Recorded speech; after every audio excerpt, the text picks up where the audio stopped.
Yo, what's poppin' everybody? This is Cerebral4, and this is going to be part 5 of our 2020 set rotation videos. This one's going to be pretty small. We're just going to be covering the Dragon Majesty, the little special pack that came after Celestial Storm. I think it was like a couple of weeks afterwards or a month afterwards. Anyway, so like I've said, most of the cards in here are pretty much collectible cards for the most part. We do have a few significant cards, but a lot of the GXs and a lot of the Pokemon were pretty weak.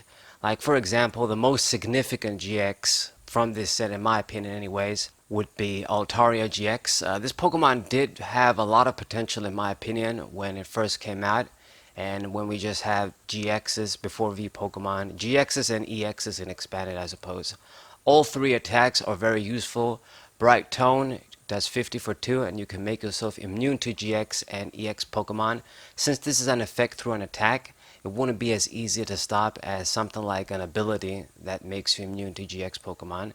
Sonic Edge, another very good attack, 110 for 3, ignores effects, and its Euphoria GX was going to heal all damage and put your opponent's Pokemon to sleep.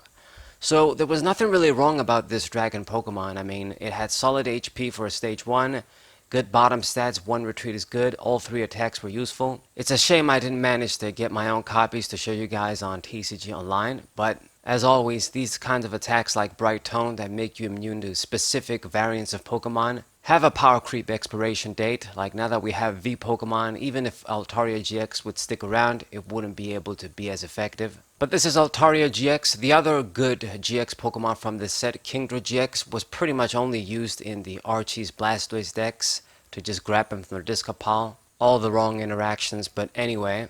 It could do a lot of damage with Hydro Pump, and Maelstrom GX could have been useful too, but like I've said, it just saw play in Archie's Blastoise decks. Nobody really built a deck around this card as a regular stage 2. Easily my favorite of the bunch is of course Salamence GX, not only being a Salamence card, but modeled after the Salamence EX from EX Deoxys, one of my favorite cards of course. This card seemed like it would be good on paper when the Celestial Storm set, when the Japanese version of that I mean, was revealed. But it was all an illusion, unfortunately. Dragon Lift is a very useful ability, giving your Pokemon free retreat cost except GX and EXs. But besides that, both of its attacks were difficult to use and left a lot to be desired. I mean, Bright Flame was the difficult to use attack. Flame Jet was just a average ass snipe attack. For 3 you did 120, not very impressive at all in my opinion.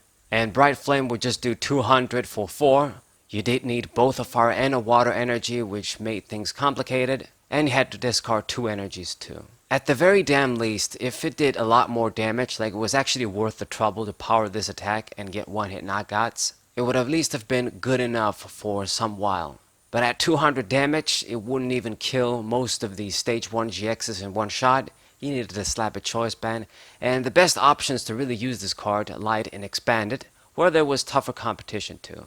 So, damn shame. Even Dragonite GX in here is probably more useful than Salamence, having a Dragon Claw 1 for 70 and then doing Giga Impact for 200. This guy requiring a water and lightning energy, but you don't discard and can attack next turn. But it also didn't really do anything at all, and then eventually we got the much better Dragonite GX from, I think it was Unbroken Bonds or Unified Minds, one of those 2 sets. At least that guy could get some meaningful one-hit KOs for the trouble he had to go through to power it up. And the last GX from this set, and no doubt the most useless in my opinion, Reshiram GX, just the regular one, 180 HP to retreat. All attacks are pretty half-assed in my opinion. Flame Charge will let you get 2 fire energies from the deck, put them into your hand. Weak attack, normally you'd see this on other weak-ass Pokemon that nobody uses, specifically requiring you to add fire energies into the hand. Scorching Column 110 for 4 was weak, even with the damn burn. And Vermilion GX, the only thing that really tempted some people to use this in the early days, when fire decks were starting to become a thing. You could do 180 for 4, and then grab up to 5 fire energies from your hand and attach them to a bunch of Pokemon in any way you like. Decent for sure, but then you think about that you gotta use your GX attack, and it just does 180 for 4, and then you realize there were probably more efficient Pokemon to use, and then eventually they came out anyway.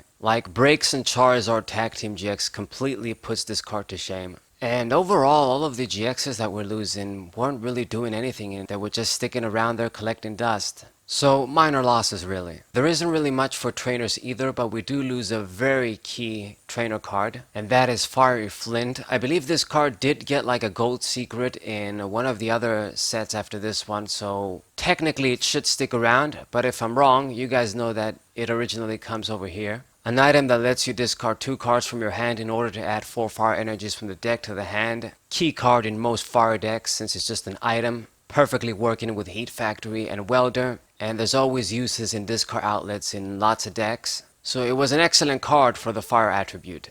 Some other trainers that might be worth mentioning I suppose would be the Dragon Talon, a dragon specific tool to attach. If this card was in your dragon Pokemon, every time it got attacked you would put 3 damage counters on your opponent's Pokemon. So this could easily put something like Spell Attack to shame, but because it was specifically on Dragon Pokemon, and Dragon Pokemon weren't really all that, it didn't see that much play. Dragon Pokemon, of course, and Fairy Pokemon are going away. Pokemon wants nothing to do with them right now, and they changed their types. So this card wouldn't belong in the format anyway. Switch Raft, this was actually a very good card if you were using an all-water deck. It's essentially a switch, and then you get to heal 32.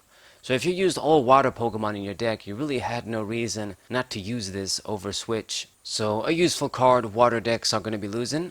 Then we got the Wela Volcano Park from the Sun and Moon games, of course.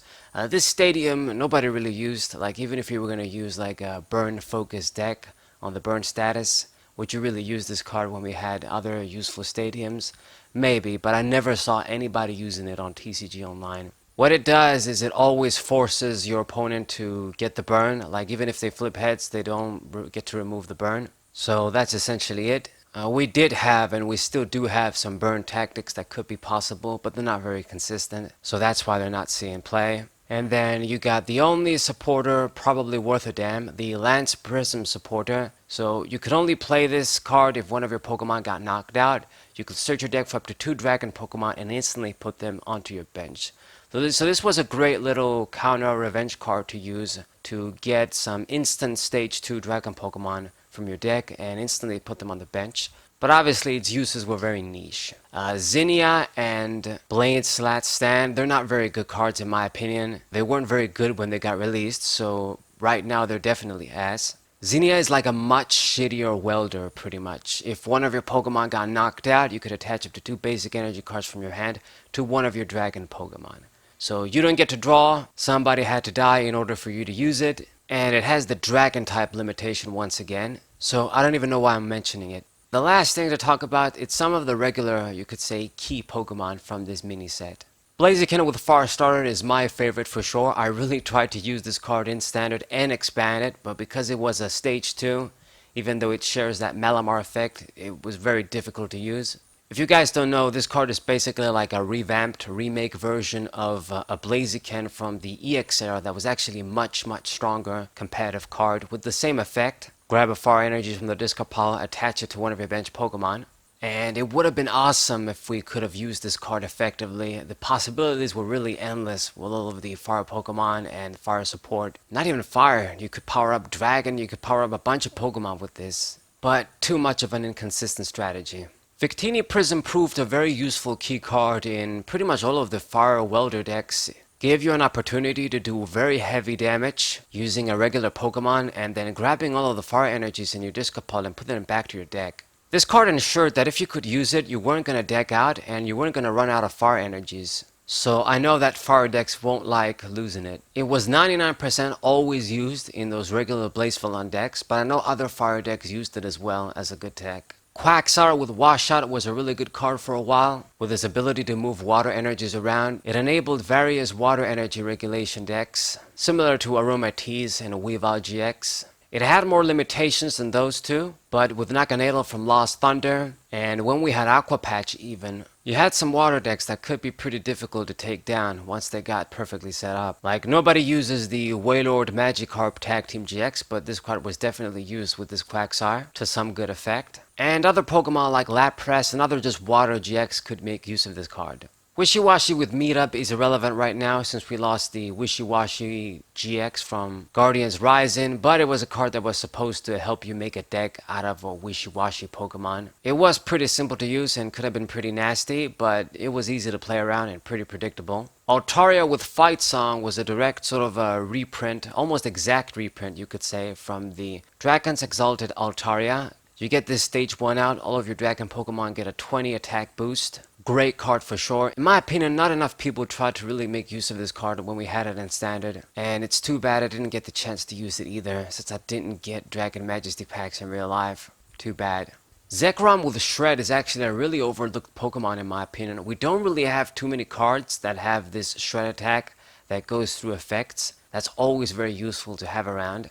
And this guy was another Pokemon that could do this. With Bolt Strike, you could do 150 for 2. If you were unlucky, you were going to hit yourself for 50, but still a very good regular legendary basic Pokemon to use. I mean, it was a Dragon Pokemon that used lightning energies, so it wouldn't have trouble blending in with all of the popular lightning decks. Then we got Turtonador with Explosive Jet. I tried to use this card and expand it with the Emboar from Black and White, as opposed to using like Rayquaza, using this guy that was just a smaller Pokemon with less risk.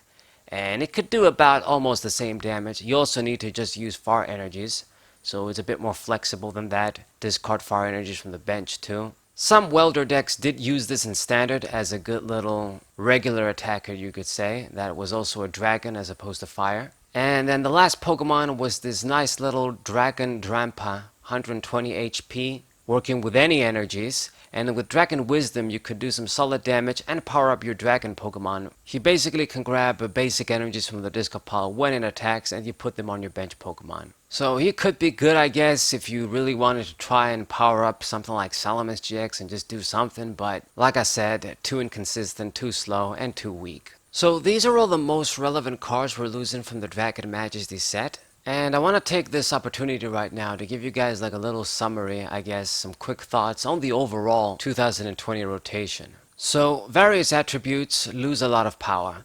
Since right now it seems like the Pokemon Company wants to release sets that have a clear focus on various attributes and themes. With the sets we're losing, Ultra Prism, Forbidden Light, Celestial Storm, and then Lost Thunder, 3 of those clearly had a focus on specific attributes. Heavy Grass and Lightning support is going away thanks to Lost Thunder. Heavy Metal and Psychic support is going away thanks to Ultra Prism and Forbidden Light leaving. And a lot of different trainer techs are going to go away that are significant. Prism cards and a lot of Prism stadiums are going to be a significant loss, no doubt. Most of the GXs, to be honest, nobody's probably even going to care they're going away. And since going forward, the Dragon and Fairy type aren't going to be a thing, a lot of the cards that are still lingering from these old sets won't matter if they go away either. So, if we go all the way to the end of the next season, the rotation won't even really matter unless they change something, since they've already confirmed the format is going to be expanded on the next World Championship. I think it's a bad idea, but that's what they decided. We're going to be getting Darkness Ablaze pretty soon, and the Eternatus Crobat deck is going to be tier 0, no doubt, in my opinion. Like, even if the Lightning decks didn't lose some of the relevant stuff in Lost Thunder, like the Thunder Mountain and Electro Power, I don't think Zekrom decks would have the power anymore to go toe-to-toe with a deck like Eternatus Crobat. It just doesn't have the power. Maybe Malamar would have made some difference with some of the Pokemon that we're going to be getting, but it won't get to stick around any longer. And that's pretty much the rotation. Like, there's no real use thinking about this too hard. Like I've said, Eternatus Crobat and all the other new stuff are probably going to make most stuff irrelevant anyways. Like, for example, Fire only loses Heat Factory. They would have everything else as normal. But I think even that deck is going to be overwhelmed.